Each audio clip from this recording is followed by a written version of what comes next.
हाय लोगोफोर नोंथांमोनखौ आरोबाव आंनि बे गुबुन मोनसे गोदान भिडिअ फिन खेब बरायहरबावबाय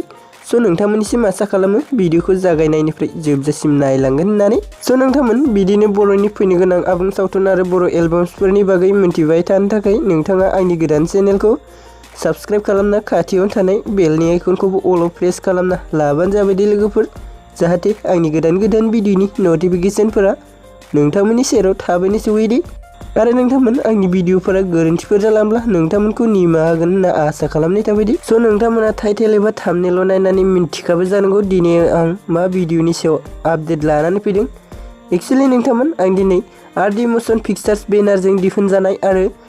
बर'नि मुंदांखा डाइरेक्टर बिथां पंकज लाहारीजों डिरेक्शन होजानाय जांख्रिथायनि थैसोम आबुं बर' सावथुननि मोनसे शर्ट्स एलबामनि बागै सुंद' आपडेट लानानै फैदों दे सो नोंथांमोन दानिया फैदो दे जों बे अफिशियेल मिउजिक भिडिअनि बागै एसे मिथिना लादिनि दे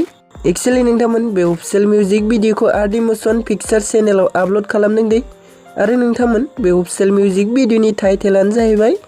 आदाखौ लांबाय आयै एक्चुअली लोगोफोर जों बे अफिशियेल मिउजिक भिडिअ गुबै फाव खालामनायखौ नुनो मोन्दों सुखबिर कार्जि लिंसार बसुमतारी फुजा मुसाहारि आरो मनालिसा हाज'वारि दे लोगोफोर एक्चुअली नोंथांमोन बे अफिशियेल मिउजिक भिडिअनि रिलिक्सखौ होदों फुंखा महिलारिया होदों दे लोगोफोर आरो नोंथांमोन बे अफिशियेल मिउजिक भिडिअनि मेथाइखौ रोजाबदों बिग्राय ब्रह्मया रोजाबदों दे लोगोफोर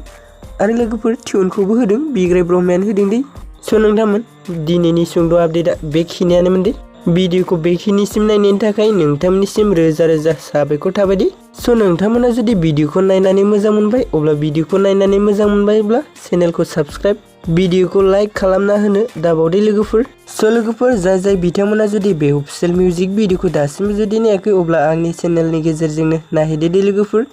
आरो नोंथांमोन भिडिअखौ माबायदि मोनदों कमेन्टनि गेजेरजों फोरमायहरबानो जाबाय दे गोजोन्थों।